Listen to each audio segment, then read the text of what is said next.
আমি এই রাজনীতি করতে যে মিরপুর ভেড়ামারার একটা মানুষ বলতে পারবে না যে লিঙ্কনের কাছে আমি রাজনীতির জন্য 100 টাকা দিয়েছি, 1000 টাকা দিয়েছি, 1 লাখ টাকা দিয়েছি। আমি অত্যন্ত জানেন সৎ এবং দরিদ্র মানুষ, মজলুম মানুষ। আমি সততার সাথে রাজনীতি করেছি। আমাকে এই এলাকার মানুষ দলমত নির্বিশেষে সবাই ভালোবাসে। একটা চায়ের দোকানে দাঁড়াইলেও 200 লোক হয়ে যায়।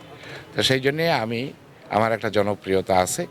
আমার সেই ক্ষুদ্র যে জনপ্রিয়তা আমি তিল তিল করে অর্জন করেছি আমাদের নেতা তারেক রহমানের নেতৃত্বে এই দেশ গড়ার লক্ষ্য নিয়ে, যাতে ব্যারিস্টার রাগিব রৌফ চৌধুরীকে আমার এলাকার মানুষ ধানের শীষ প্রতীকে ভোট দিয়ে নির্বাচিত করে আমাদের গৌরবকে আরও মহিমান্বিত করে, এই জন্যেই আমি এখানে মূলত এসেছি। ঘটনাটা হলো যে আমার সাথে যারা আছে তারা দীর্ঘদিন আছে। আপনারা জানেন যে নেতা যদি হেরে যায় কর্মীরা বেশি আঘাত পায়। আমি মনোনয়ন না পাওয়াতে আমার কর্মীরা যারা আমার সাথে আছে এদের সাথে আমার সম্পর্ক আত্মিক সম্পর্ক, অর্থের সম্পর্ক। তারা খুবই ব্যথিত, মর্মাহত। অনেকেই আসার ইচ্ছা থাকলেও অনেকেই আমার মুখের উপর বলেছে আমি যাব না। তাদেরকেও আমি কনভিন্স করব এবং যাতে ধানের শীষের ভোট দিয়ে, দেশের খুব দুর্দিন সামনে, ভয়াবহ দুর্দিন, এই দেশের দুর্দিনে তারেক রহমান, শহীদ প্রেসিডেন্ট জিয়াউর রহমান, দেশমাতা খালেদা জিয়ার সন্তান হিসেবে আমরা তার উপরে আস্থা রাখতে চাই। আমি ব্যক্তিগতভাবে শেখ হাসিনার দুর্দিনে আমি তার সাথে ছিলাম, হুসেন মোহাম্মদ এরশাদের দুর্দিনে তার সাথে ছিলাম। আমি তাকে কারামুক্ত করেছি। শেখ হাসিনাকে ক্ষমতায় আসার পর আমি তাকে ত্যাগ করি দেশমাতা খালেদা জিয়ার মহা দুর্দিনে তার আহ্বানে সাড়া দিয়ে। তার বিনিময়ে কি পেলাম তাও তো আপনারা দেখছেনই।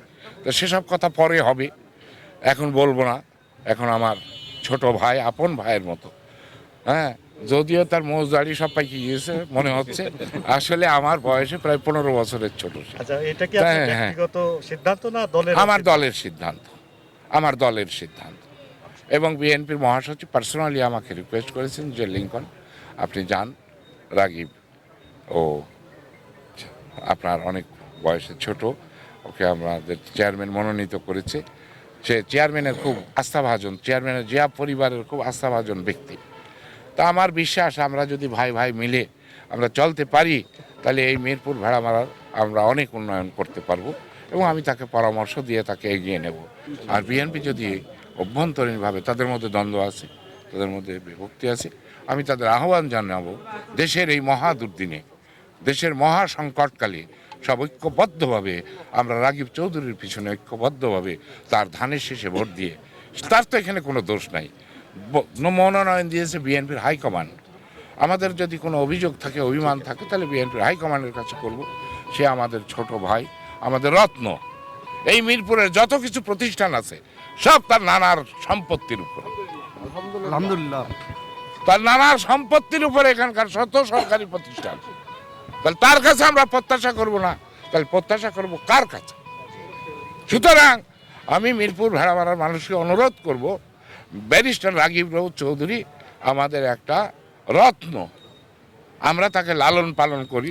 যদি রাগ থাকে, অভিমান থাকে, আমরা তার ঘরের মধ্যে যে একা একা বলবো, কিন্তু জনগণের সামনে তাকে ছোট করব না।